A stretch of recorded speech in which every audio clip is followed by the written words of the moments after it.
Hello दोस्तों, कैसे हैं आप सब। हमारी कहानियाँ देखने के लिए हमारे चैनल को सब्सक्राइब कीजिए और हाँ, बेल आइकन दबाना मत भूलिएगा। अनीता गुड़गांव की सुंदर सोसाइटी में अपने माता पिता के साथ रहती थी। उसके पिताजी राम प्रसाद बहुत बड़े उद्योगपति थे और उसकी माँ काजोल बहुत बड़ी सोशल वर्कर थी।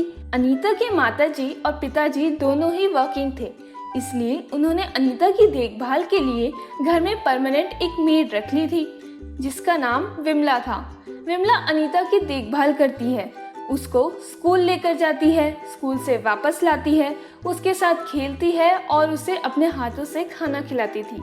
अनीता बहुत ज्यादा लाड प्यार में पल रही थी। दूसरी तरफ उसके सामने वाली सोसाइटी में प्रिया नाम की लड़की रहती थी, उसके माता पिता के साथ रहती थी। प्रिया और अनीता एक ही स्कूल में पढ़ती थी। एक बार सुबह के समय अनीता अपने डॉगी के साथ घूम रही थी, तभी वो प्रिया के घर के सामने से निकल रही थी। तब वो देखती है कि प्रिया घर के बाहर झाड़ू लगा रही थी। अनीता पूछती है, प्रिया तुम क्या कर रही हो? प्रिया ने बड़ी ही सरलता से जवाब दिया कि मैं झाड़ू लगा रही हूँ। क्यों, तुम्हारे यहाँ नौकर नहीं है क्या? नहीं, आज मम्मी की तबीयत खराब है, इसलिए मैं झाड़ू लगा रही हूँ। तुम नौकर रखोगी भी तो कैसे, उसके लिए तो पैसा भी चाहिए। ऐसा कहकर अनीता वहाँ से चली जाती है और प्रिया अपने काम में लग जाती है। अनीता हमेशा से प्रिया को नीचा दिखाने का प्रयास करती थी। वह हमेशा से अपने पैसों पर घमंड करती थी, पर प्रिया बिल्कुल इसकी विपरीत लड़की थी। वह अनीता को अपना दोस्त मानती थी, इसलिए वह उसकी किसी भी बात का बुरा नहीं मानती थी। ऐसे ही एक बार की बात है, प्रिया मार्केट से कुछ सब्जियां लेकर आ रही थी। उसके सामने अनीता की गाड़ी आकर रुकती है। प्रिया अनीता को देखकर कहती है, हेलो अनीता। हाय प्रिया, नाइस कार, तुमने नई ली है क्या? हाँ, मेरे पापा ने अभी गिफ्ट दिया है, टॉप की कार है। वैसे तुम्हारे पापा तो नहीं ले सकते ना कार? ऐसा कहते हुए अनीता जोर से हंसती है और वहाँ से चली जाती है। प्रिया बहुत उदास हो जाती है, वह दुखी मन से घर जाती है। प्रिया को दुखी देखते हुए उसकी मम्मी रमा सोचती है, आज प्रिया की पसंद के छोले भटूरे बनाती हूँ, प्रिया बहुत खुश हो जाएगी। फिर उसकी मम्मी किचन में जाकर छोले भटूरे बनाती है और प्रिया को भटूरे परोस के देती है। प्रिया खुश हो जाती है, पर वह सोच में पड़ जाती है। तब उसकी माँ पूछती है कि क्या हुआ बेटी? मम्मी, छोले भटूरे तो अनीता को भी बहुत पसंद है, क्या आप उसके घर भी देने जाओगी? हाँ बेटा, क्यों नहीं। उसके बाद प्रिया की मम्मी छोले भटूरे लेकर अनीता के घर जाती है। उस समय अनीता घर पर अकेली होती है। वह अनीता को अकेला घर पर देखकर पूछती है, बेटा तुम्हारे मम्मी पापा कहाँ हैं? आंटी, मम्मी तो किटी पार्टी में गई है और पापा ऑफिस। आपको कुछ काम था क्या आंटी? नहीं बेटा, कुछ काम नहीं था, बस मैंने छोले भटूरे बनाए थे तो प्रिया ने बताया कि तुम्हें भी बहुत पसंद है छोले भटूरे, तो मैं तुम्हारे लिए लाई हूँ। तभी अनीता बड़े ही घमंड में कहती है, आंटी हमें ये नहीं खाने हैं, वो मेरी मम्मी आते वक्त महंगे होटल से खाना लाने वाली है, तो आप अपना ये छोले भटूरे लेके जाओ। हाँ, मिडिल क्लास, हमें मिडिल क्लास का खाना तो क्या, पानी भी पीना नहीं पसंद करते। उसके बाद रमा वहाँ से उदास होकर चली जाती है। ऐसे ही कुछ दिन बीत जाते हैं और अनीता के घर में अनीता की नौकरानी विमला घर में साफ सफाई कर रही होती है।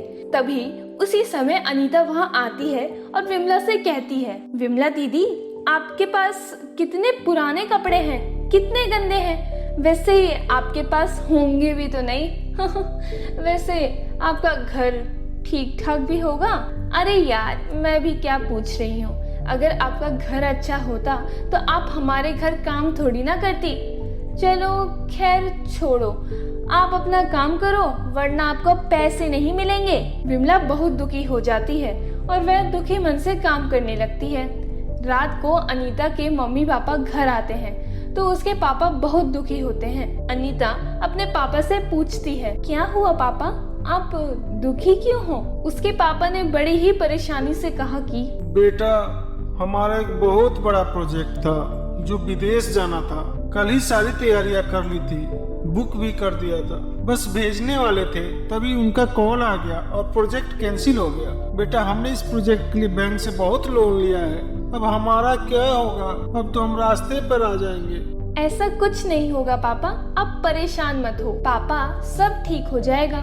बेटा अब कुछ नहीं हो सकता, अब हम गरीब हो गए हैं, कुछ भी नहीं बचा है अब हमारे पास। अनीता और उसके माता पिता परेशान हो जाते हैं। उसके पापा बहुत कोशिश करते हैं कि प्रोजेक्ट कोई ले ले, पर कोई उनका प्रोजेक्ट नहीं लेता और उन्हें सभी जगह से निराशा प्राप्त होती है। समय धीरे धीरे बीतता जाता है। एक दिन अखबार में प्रिया अनीता के घर की नीलामी के बारे में पढ़ती है और भागते हुए अपने पापा के पास जाती है। उन्हें ये सब बताती है और अपने पिताजी से कहती है, पिताजी हम उनकी कुछ मदद नहीं कर सकती क्या? उन्हें अपने कर्मों की सजा मिल रही है। पापा आप ऐसा क्यों कह रहे हो, जबकि आपने ही हमें सिखाया है कभी किसी का मजाक नहीं उड़ाना चाहिए और हमेशा सबकी मदद करनी चाहिए। अनीता तो मेरी सहेली है, प्लीज पापा आप कुछ करो ना। हाँ बेटा हम गरीब हैं, हमारे पास इतने पैसे नहीं है कि हम उनकी कुछ मदद कर सकें। पापा मैं कुछ नहीं जानती, आपको कुछ ना कुछ तो करना ही पड़ेगा। ठीक है बेटा, मैं अपने बॉस से इस बारे में बात करूंगा, शायद वो प्रोजेक्ट ले लें। मैं कोशिश करता हूँ बेटा। ठीक है पापा, आप जल्दी जाओ और बॉस से बात करो।